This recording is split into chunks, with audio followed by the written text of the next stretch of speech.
Good morning, class. For this week's discussion board, I chose question number 2. The first part of question number 2. What is the formative period of the American national security experience? The formative period is 1789 to 1945, right up to the Cold War.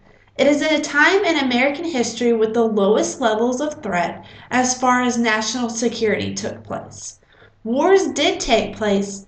However, American invulnerability and isolation played a prominent role in the levels of threat and national security. Our textbook author quotes, five elements of the American military tradition were born during this formative period. The five elements are anti-military bias, the citizen soldier, myth of invincibility, mobilization and demobilization, and total war preference. Prior to the Cold War, military service was not held to as high standards as seen today. Military units were small and located in remote areas of the country. This sentiment has its beginning dating back to the Anglo-Saxon tradition and the negative British military presence in the colonies. Keeping the military apolitical is important at the time to keep the military small and not threatening. This idea changes during the events of World War II. Next, the citizen soldier ideas were to glorify the militia. Militiamen were only part-time soldiers. Therefore, they are normal citizens during times of peace. These ideas brought forth the Guard and Reserve units. The future of these roles are seen in debates today, especially with the increase of their use during the wars in Iraq and Afghanistan. Third, the myth of invincibility is the notion that when the United States is forced to fight, it always prevails. The United States has been successful in wars. However, this notion is that the wars are long and American resources outlast their opponents. Therefore, the textbook author mentions that the growing level of the myth of invincibility is because the Americans have involved themselves in these long, in these long withstanding wars, and they're able to maintain their resources and maintain their men because of their growing military, and therefore they're allowed to last longer than their opponent is able to with resources and men. Don't get that. During the formative period, the United States never faced an enemy that could pose a direct threat. The Cold War changes this principle.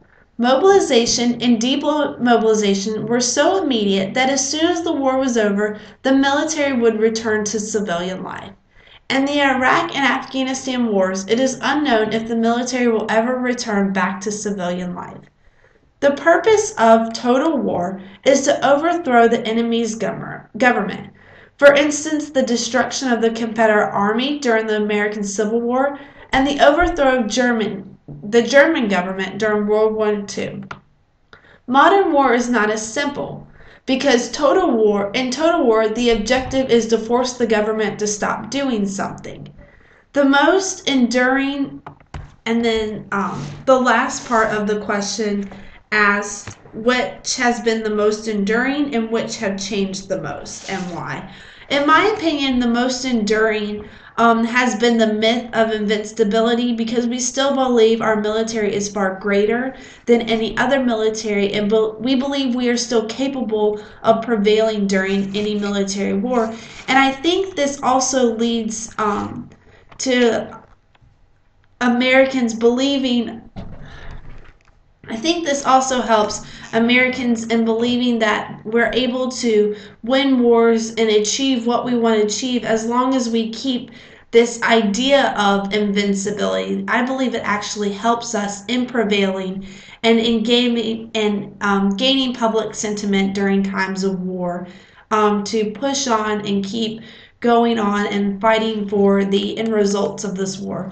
So in my opinion, the myth of invincibility is the most enduring. And the most changing would have to be the citizen soldier, because, like our textbook author mentioned, during the time of the Cold War, we saw a rise in military careers. Um, However, during the formative period, militiamen were the main focus of the military, or the military was only large during times of war and remained small when wars were not taking place.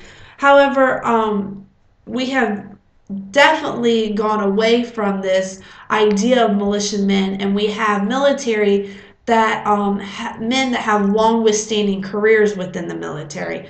Unlike how they used to, the military was only called during times of war and was kept small in peacekeeping times. And I also believe the anti-military biases has changed because military service is held in high standards today, as well as our textbook author mentioned, servicemen could only vote if they were voting in their area that they are from, which generally did not take place because they had been traveling, as well as the author also mentioned that the military was not taught to understand the reasons of war. So back to the voting thing, of course, now we're allowed to vote anywhere in the state in which we reside in.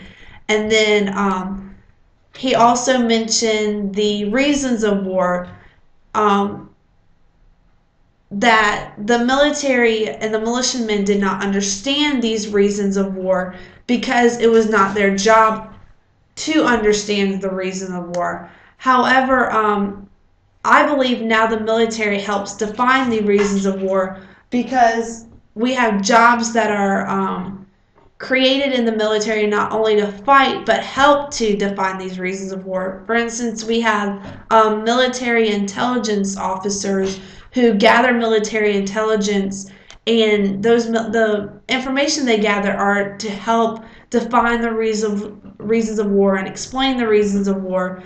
So I feel like this job and other jobs have created to define the reasons of war.